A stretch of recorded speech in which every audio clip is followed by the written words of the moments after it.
Alors maintenant, je vais passer la parole à Marine qui va vous présenter du coup le métier d'accueillante d'enfants. Marine, je te propose d'ouvrir ton micro et puis c'est à toi. Voilà. Bonjour Parfait. à tous. Donc voilà, comme Charlotte a dit, je m'appelle Marine. J'ai fait ma formation en directrice de maison d'enfants à l'époque, je l'ai faite à l'EFP. J'ai fait en même temps des stages parce qu'on a l'opportunité de pouvoir faire des stages à l'année en entreprise, ce qui, moi personnellement, ils m'ont permis d'accueillir beaucoup d'expériences, ce qui a vraiment été hyper enrichissant pour moi et c'est vraiment ce qui a confirmé le fait que je voulais travailler avec les enfants. J'ai créé ma crèche en 2012. Donc voilà, j'ai une crèche, une structure d'une capacité de 19 enfants. Bon voilà, je suis aussi formatrice à l'EFP, je donne cours d'analyse pratique de terrain. Donc c'est vraiment un cours sur la pratique, sur ce qu'on voit au jour le jour dans les crèches ou en tant qu'accueillante. Donc je donne cours aux accueillantes. Voilà. Pourquoi choisir le travail de crèche, accueillante. Moi, personnellement, j'ai toujours voulu travailler avec les enfants. C'est une passion. C'est depuis que je suis toute petite, je veux travailler avec les enfants. J'ai une âme d'indépendante et donc effectivement, le fait de travailler à mon propre compte et de pouvoir gérer un peu mon entreprise, c'était vraiment quelque chose qui m'intéressait. Travailler avec les tout petits, ça nous permet de voir, ce qui me passionne, c'est vraiment de voir leur évolution, l'évolution au jour le jour, leurs apprentissages au jour le jour, de voir à quel point les choses simples de la vie, au final, sont un vrai challenge pour eux, que les enfants apprennent tout en jouant, en s'amusant, qu'ils apprennent les règles de base de vie, les règles de sociabilisation en s'amusant. Et donc, c'est vraiment pour moi personnellement passionnant de pouvoir voir cette évolution au jour le jour. Voilà, on accueille les enfants de tôt le matin jusqu'au soir, donc on a vraiment une journée complète à pouvoir les observer, autant le repas que le moment de jeu, que la sieste, pouvoir trouver, quand on a un problème avec un enfant qui ne veut pas dormir, pouvoir trouver des solutions, tout ça, c'est vraiment, ça fait partie intégrale de notre métier. Qu'est-ce que je pourrais vous dire encore? Que voilà, pour moi, voilà, on aura toujours besoin d'accueillantes, on aura toujours besoin de personnes qui s'occupent des tout petits parce que les parents doivent aller travailler. Et donc, effectivement, c'est un métier qui, selon moi, a vraiment beaucoup de débouchés, on est on est bien soutenu dans notre métier aussi. Enfin, moi, personnellement, j'ai une coordinatrice à l'ONE qui me soutient beaucoup et qui est vraiment hyper présente et c'est super sympa de pouvoir avoir des discussions aussi avec l'ONE. Et puis, l'air de rien, avec l'école, mes anciennes collègues de classe sont encore des amies maintenant et qui sont des filles qui ont parfois ouvert, parfois pas ouvert, parfois qui travaillent simplement en entreprise. Et c'est vraiment super chouette de pouvoir garder tous ces contacts aussi. Donc voilà, je ne sais pas ce que je pourrais vous dire de plus, si ce n'est que c'est un beau métier, que c'est vraiment un beau métier. C'est un métier, moi, qui me passionne et que j'espère pouvoir continuer encore pendant pas mal d'années. Merci beaucoup Marine, c'est super. Alors je propose de passer au métier de directeur de maison de repos. Donc Monsieur Pincé, je vous donne la parole. Vous pouvez activer votre micro et puis c'est à vous.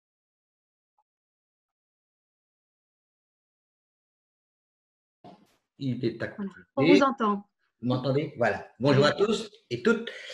Et donc, une petite présentation de ce métier de directeur de maison de repos. Je suis dans le secteur de la maison de repos depuis un peu plus de 30 ans, avec différentes approches. Mon profil, c'est une formation d'infirmier après un master en gestion hospitalière et puis un master en management à Solvay.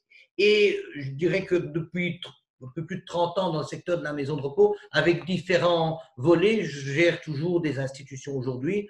Il y a de la consultance et il y a également les formations à l'EFPME, dans le réseau de classe moyenne, mais également à l'ULB. Alors, ce métier de directeur de maison de repos, comment le présenter?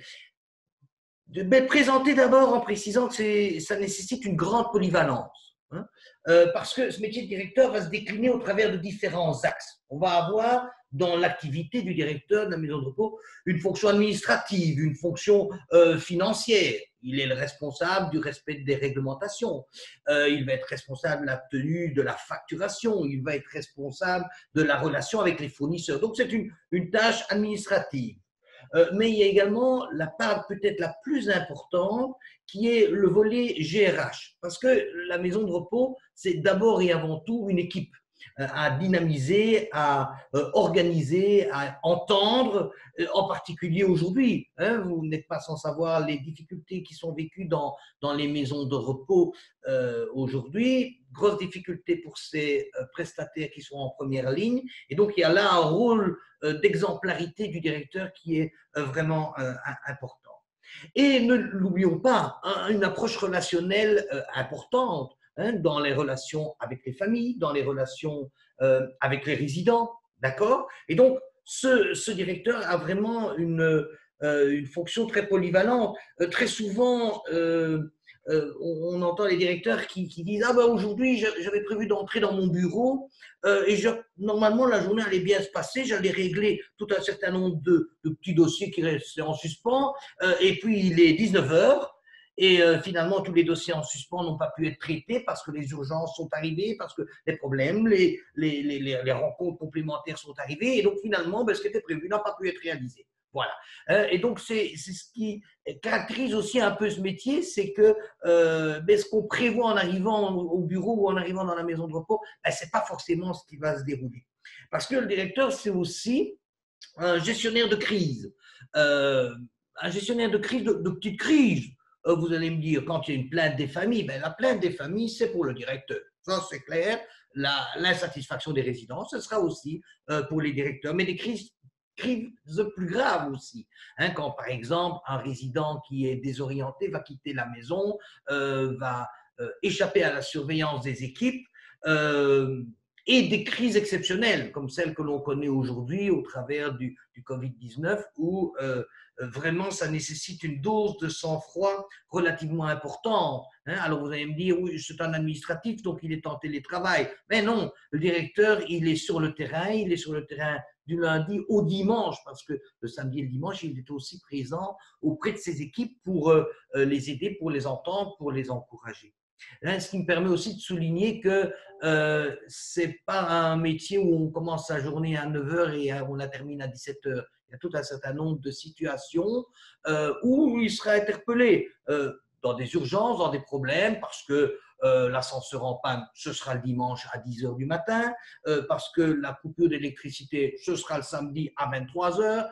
Qui est-ce qu'on va appeler à ce moment-là? Ben, évidemment, le directeur de la maison de repos. J'espère que je ne suis pas en train de faire fuir tout le monde avec ce petit descriptif. Mais donc, c'est clair que ce métier a cela de passionnant, c'est qu'il y a très peu de routines qui s'installent. Et à côté de tâches administratives, techniques, financières, eh bien, il y a tout un certain nombre d'aspects positifs dans l'animation des comités des résidents, l'animation des comités de famille. Et donc, il y a aussi toute cette approche qui est hyper passionnante pour le directeur. En termes d'ouverture du métier, ben, on le sait, la démographie est ce qu'elle est. Hein? Mais ce qu'il faut avoir en tête, c'est que le directeur de la maison de repos, en tout cas la personne qui aura fait la formation de directeur de maison de repos, accédera aussi à d'autres fonctions. Il y a, parce que les maisons de repos deviennent des entreprises de plus en plus importantes, qu'on soit en secteur public ou en secteur commercial ou en ASBL d'ailleurs, et donc il y a des fonctions complémentaires qui ont été créées et qui sont ouvertes aux personnes qui ont fait la formation de directeur de maison de repos. Par exemple, les responsables RH, évidemment, par exemple, les responsables qualité, hein, ou les adjoints, parce que de plus en plus, les maisons de repos, il y a un directeur, vu la taille, vu l'importance des équipes, eh bien, il y a des adjoints. Et d'ailleurs, généralement, la personne qui termine sa formation de directeur de maison de repos ben, commencera souvent dans une fonction. Voilà, j'espère n'avoir pas été trop long et avoir fait le tour de cette approche métier. C'est très bien, merci Monsieur Pincé, c'est super. Alors je propose de passer la parole maintenant à Cléo Duponchel qui va nous présenter deux métiers, les métiers d'agent et d'entrepreneur de pompes funèbres. Cléo, tu peux libérer ton micro. Et voilà. C'est parfait, merci beaucoup. Merci Charlotte. Donc bonjour à tous. Je ne vais pas vous le dire pour la 15e fois. Je m'appelle Cléo. Ma petite entreprise s'appelle Croque Madame. Donc c'est une entreprise de services funéraires durables et personnalisés. Donc je pratique à peu près tous les métiers du funéraire. Donc je suis à la fois agent de pompe funèbre, entrepreneur de pompe funèbre, thanatopractrice. La seule chose que je ne fais pas, je ne creuse pas les trous. Voilà, donc ça, c'est pas pour moi. Donc, je vais vous présenter deux métiers aujourd'hui. Vous avez déjà le métier d'agent de pompe funèbre qui est assez distinct du métier d'entrepreneur de pompe funèbre. Donc, agent de pompe funèbre, ce n'est pas vous qui gérez la boîte, vous êtes vraiment les petites mains. Donc, dans l'idée, vous avez vraiment trois pôles différents. Vous avez une partie qui est vraiment liée aux défunts. Donc, vous êtes amené à voir des personnes décédées, à vous occuper de ces personnes, les nettoyer, les habiller, les rendre présentables, etc., faire des mises en bière, les transporter de jour comme de nuit. Vous avez un autre aspect qui est l'aspect cérémonial. Donc, donc c'est vraiment tout ce qui est lié à la cérémonie en elle-même. Donc, parfois, vous êtes amené à l'organiser, parfois pas. Tout dépend de l'entreprise dans laquelle vous travaillez. Et vous avez aussi tout ce qui concerne l'organisation et gérer une cérémonie. Donc, vous avez le côté maître de cérémonie, où là, vous parlez devant les personnes, vous êtes amené à lire des textes, à guider les personnes, les familles, etc. Il y a aussi la partie porteur, donc vous êtes amené à porter des cercueils, porter des fleurs, conduire des véhicules, etc. Et vous avez un troisième pôle qui est un petit peu le pôle technico-administratif. Donc, c'est un peu tout le reste. Tout ce qui est déclaration de décès, remplir des papiers, passer des commandes, aller sur le terrain, récupérer des commandes, récupérer des urnes, faire des dispersions, etc. Donc, vous êtes vraiment, comme je disais, les petites mains. Donc, vous avez une mission, on vous envoie à gauche et à droite pour faire en sorte que les funérailles se passent au mieux. Donc, pour ça, vous avez vraiment des qualités humaines à avoir. C'est vraiment plus des qualités humaines que des compétences académiques. Donc, c'est-à-dire, on ne vous demande pas d'avoir une maîtrise de sciences ou des choses comme ça. C'est vraiment vous, votre caractère, qui vous êtes, qui va faire que vous êtes un bon agent ou pas, ou que ce métier est fait pour vous ou pas. Donc, déjà, il faut avoir de l'empathie. Si vous, voir des personnes tristes, ça vous agace ou ça vous fait pleurer, c'est compliqué. Donc, vous êtes amené parfois à écouter des gens qui vont vous raconter un morceau de leur vie. Donc, vous devez pouvoir les écouter, leur répondre. On ne vous demande pas d'avoir réponse à tout, ça n'existe pas, mais vous devez pouvoir être là et les accompagner dans ces moments-là. Ensuite, il faut aussi être assez résistant au stress parce qu'on a des délais très courts. On est face à des gens qui souvent sont perdus. Donc, parfois, ils changent d'avis toutes les 2 minutes. Donc, il faut pouvoir gérer ça. Et vous êtes aussi amené à travailler avec des horaires assez embêtants qui sont des horaires de nuit, parfois le week-end, pendant les vacances, etc. Donc, ça, c'est pour le côté un peu embêtant. Pour le bon côté, ça reste quand même un métier qui humainement est hyper riche. Donc, si vous avez vraiment un amour pour le côté social du métier, ce métier-là va vraiment, vraiment vous plaire. Si vous cherchez un métier qui est purement commercial, vous risquez d'être déçu. Voilà, donc ça, c'est vraiment pour la partie agent de pompe funèbre. La clé, c'est la polyvalence. Vous devez pouvoir faire plusieurs choses. Et en plus, c'est ce qui rend le métier assez sympa, c'est que vous ne faites pas tout le temps la même chose. Un jour ne ressemble pas au lendemain. Voilà.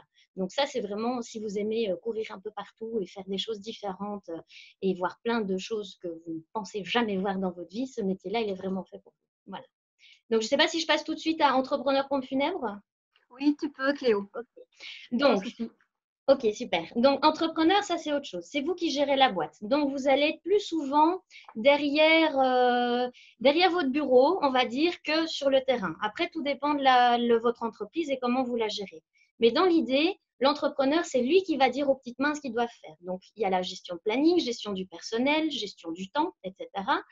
Vous avez aussi le côté qui est pure gestion de l'entreprise, donc vous gérez les comptes, la trésorerie, les paiements, etc. Et puis, vous avez un côté développement de l'entreprise. Donc, c'est vous qui allez être la marque de fabrique de l'entreprise, c'est vous qui allez communiquer, qui allez vous faire connaître, qui allez vous faire représenter auprès de différents organismes, ça peut être des hôpitaux, etc. Donc, c'est vous qui mener la barque.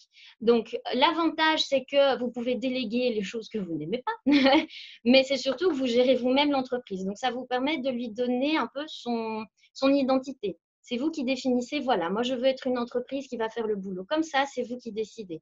Et vous avez une équipe, qu'elle soit grande ou petite, c'est à vous de voir. Et vous la gérez comme vous voulez. Et souvent, dans certaines entreprises, c'est vous qui recevez les familles. Parfois, les petites mains, on ne leur laisse pas voir les familles. Parfois, oui, tout dépend. Mais donc, vous êtes vraiment en contact avec les familles. C'est vous qui représentez l'entreprise, qui avez les responsabilités également de l'entreprise et de votre personnel. Donc, il faut pouvoir gérer votre personnel qui ne fasse pas n'importe quoi. Parce que si eux font n'importe quoi, c'est sur vous que ça retombe. Ça, c'est pareil partout. Et donc, ça, c'est vraiment de la gestion. C'est pour vraiment les personnes qui souhaitent avoir la responsabilité et faire vraiment comme elles le veulent. Donc, la grande différence entre entrepreneur et agent, c'est que là, c'est vous le boss, en fait, tout simplement. Voilà. Super. Merci Chloé. Cléo, pardon, excuse-moi. C'est pas grave. Alors maintenant, il y a plusieurs questions concernant les métiers. Donc, je vais d'abord prendre les questions métiers et après, on en viendra aux questions formation. Donc, première question métier. Directeur de maison de repos, faut-il de bonnes connaissances au niveau des soins ou est-ce un métier de gestion? Voilà. Monsieur Pincé, je vous laisse répondre. Vous pouvez activer votre micro et prendre la parole.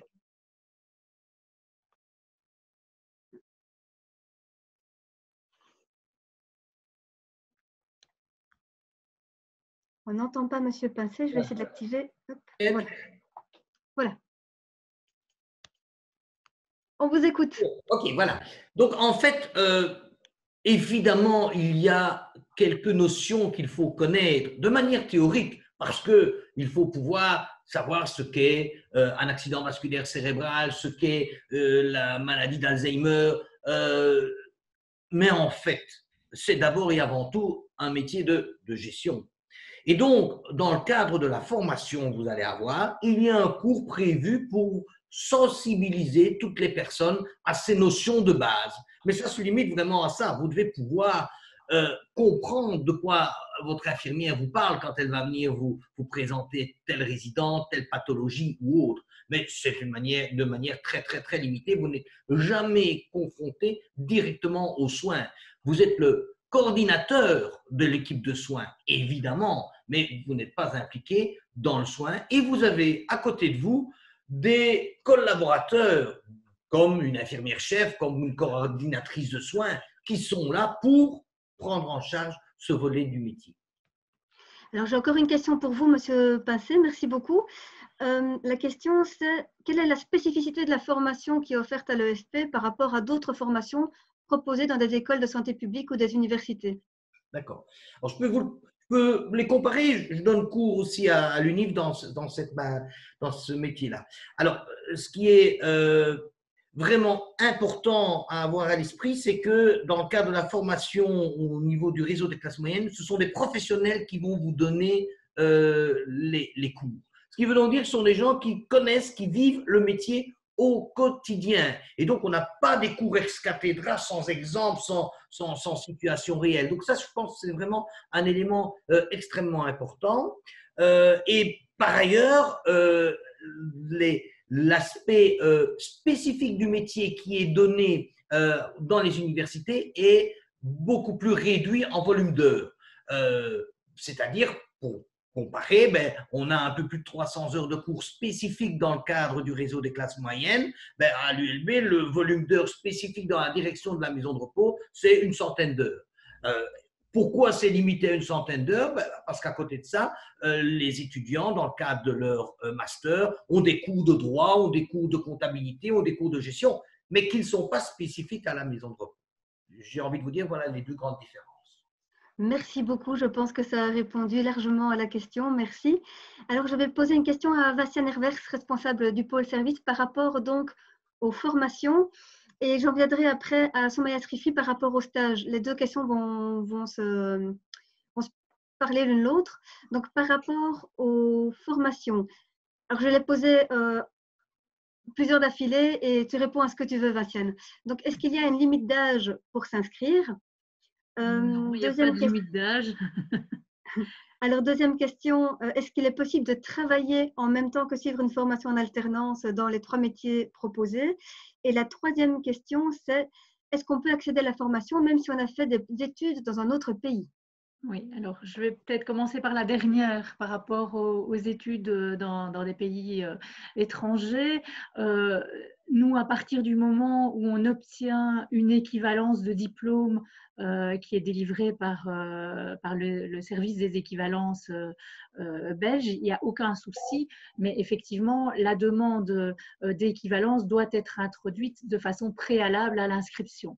Ce qui veut dire qu'il ne faut pas tarder à introduire les demandes d'équivalence parce que ça prend un petit peu de temps. Donc, nous, on pourra prendre des décisions d'inscription sur base des décisions d'équivalence. Donc, ça, c'est par rapport aux équivalences. L'autre question que tu m'as posée, est-ce qu'il est possible de travailler en même temps que de faire une formation? Oui, il est toujours possible de travailler en faisant une formation. Après, ça dépend en fonction des métiers. Je ne sais pas très bien répondre précisément à la question si je ne connais pas le métier. Alors, c'est pour accueillante d'enfants, excuse-moi. Pour accueillante d'enfants, oui, on a des cours qui se donnent le samedi. La seule contrainte, c'est en tout cas de toute façon d'avoir 3 semaines de stage. Il y a 3 semaines de stage qui sont obligatoires par année de formation pour la formation d'accueillante. Mais je peux peut-être revenir sur les 4 formations en donnant peut-être quelques données concernant notamment combien de temps la formation dure, etc. Je ne sais pas. Vas-y, je t'en prie. Alors, toutes ces informations, évidemment, vous les retrouverez dans les fiches métiers qui sont là à l'écran, mais en tout cas, vous pouvez les retrouver sur notre site internet. Mais par exemple, je vais commencer par la formation d'accueillante d'enfants. C'est une formation qui est une formation en 2 ans, donc à raison de 8 heures semaine. C'est une formation qui peut avoir lieu, qui a lieu en journée le vendredi ou le samedi. Donc, ça permet effectivement à des personnes qui travailleraient de pouvoir quand même faire la formation. Je disais qu'il y avait 3 semaines de stage qui étaient obligatoires par année de formation. Ça, c'est le minimum. Évidemment, nous conseillons fortement le stage en alternance pour évidemment pouvoir acquérir toutes les compétences et faire toute la pratique nécessaire. Pour cette formation, le CESS à l'entrée est obligatoire. Donc, toutes les personnes qui veulent s'inscrire doivent avoir préalablement un certificat d'enseignement secondaire supérieur. Je t'interromps, Bastien, parce oui. que ça correspond à une question qui nous est posée. Donc, oui. On a une question d'une ancienne aide-soignante qui dispose d'un CESS et qui demande si elle peut accéder à la formation de maison de repos.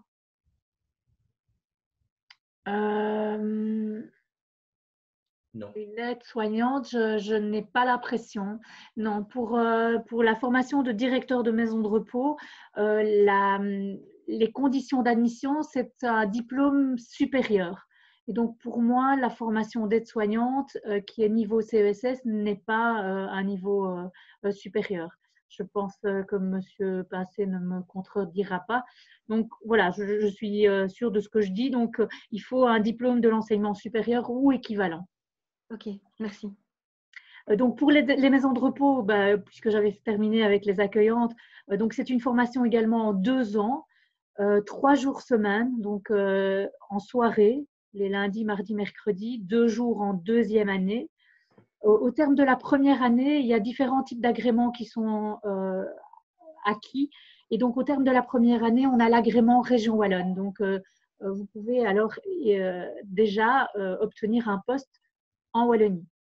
Au terme de la 2e année, un agrément bruxellois. Pourquoi ces 2 agréments? Parce que le nombre d'heures n'est pas obligatoire pour avoir le diplôme, n'est pas le même en Wallonie et à Bruxelles. Donc, au terme de la première, région wallonne, au terme de la 2e année, région bruxelloise. Au niveau des agents de pompes funèbres, maintenant je vais passer aux 2 dernières formations. Donc, le cursus, évidemment, c'est une formation qu'on peut voir en 2 années, puisque une première année, au terme de la première année, il y a une première certification. Au terme de la 2e année, le diplôme, alors chef d'entreprise avec le diplôme de gestion. Pour la première année, agent de pompes funèbres, c'est un cours à raison de 8 heures de cours par semaine dès la mi-novembre. Alors mi-novembre, pourquoi? Justement parce que pour pouvoir s'inscrire, une des conditions d'inscription à la formation est que la personne doit fournir une attestation de suivi d'un stage de 16 heures d'observation dans une entreprise qui comprend une toilette mortuaire. Donc, les personnes doivent fournir une attestation d'observation de 16 heures. Donc, ça, c'est une des premières conditions d'admission à la formation. La deuxième, au niveau du diplôme, c'est un certificat d'enseignement secondaire inférieur ou un examen d'entrée, puisqu'il est possible de présenter un examen d'admission.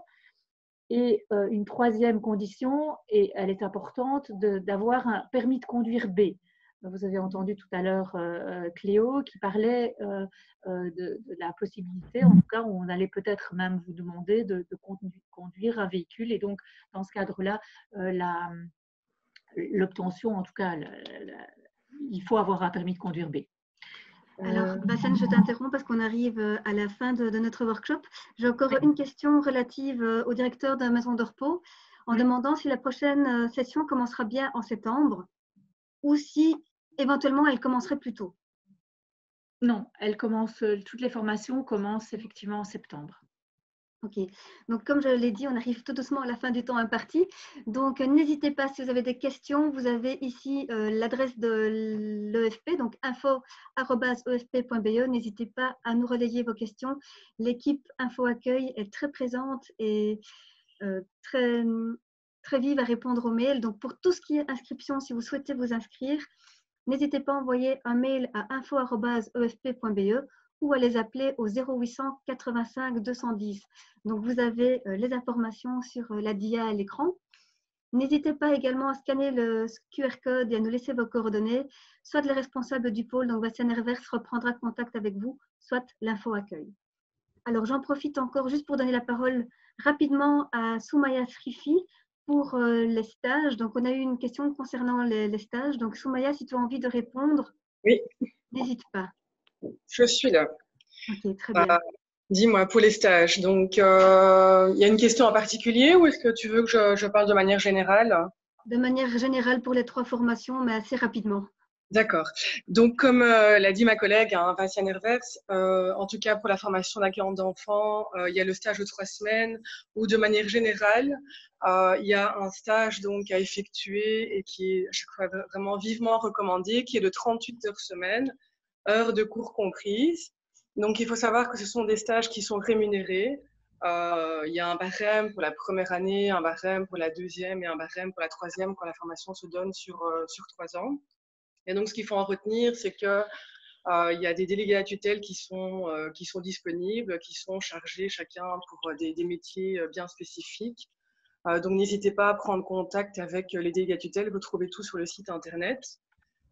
Et donc, voilà, il y a des permanences qui sont prévues. Une fois que l'inscription est faite, eh bien, on peut donc faire tout le suivi du stage en entreprise. Et donc, voilà, comme je disais, le stage, c'est bien 38 heures semaine, heures de cours comprises. Super, merci Soumaya. Je profite de la conclusion de ce workshop pour vous passer juste un petit sondage. Donc, n'hésitez pas à y répondre. Ça nous aide beaucoup pour la suite de nos workshops.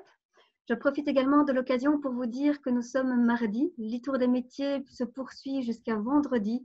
Donc, demain, nous avons également un workshop pour tous les cours de gestion. Donc, si vous avez des questions relatives aux cours de gestion qui sont aussi parfois partie intégrante de la formation, n'hésitez pas à nous rejoindre demain.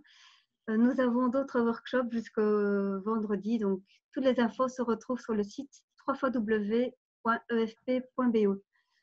Pour ceux qui nous ont rejoints sur les dernières minutes, si vous avez des questions, pas d'inquiétude, vous pouvez les relayer sans problème à info@efp.be et vous aurez réponse. Donc, l'équipe de l'info accueil est présente et répond de manière très proactive aux mails. Et alors, si vous le souhaitez, vous pouvez également nous laisser vos coordonnées en scannant le QR code ou en nous laissant vos coordonnées dans le formulaire. Donc voilà, je vais mettre fin au sondage maintenant. Grosso modo, ça vous a plu, tant mieux. Je sais, 30 minutes, c'est relativement court. Donc voilà, je vous partage les résultats du sondage. 30 minutes, c'est court, mais n'hésitez pas, si vous avez d'autres questions, informations, etc., relayez-les-nous au numéro 0800 85 210 ou à l'adresse info@efp.be. Alors, je vous souhaite une excellente journée. Un tout grand merci à l'ensemble de nos intervenants, voilà, qui ont pris du temps aujourd'hui, qui étaient présents et qui ont pu présenter leur métier et répondre à vos questions. Merci également à Vassia Nervers, Cindy Vaderstraten et Soumaya Srifi d'avoir pris du temps pour répondre à toutes les questions relatives à la formation et au stage. Et enfin, merci à vous. Pendant un moment, nous avons été 26 à ce workshop, donc un tout grand merci pour votre participation et votre intérêt. C'est vraiment super. Bonne journée à tous et au plaisir de vous revoir au prochain workshop. Au revoir. Salut. Au revoir.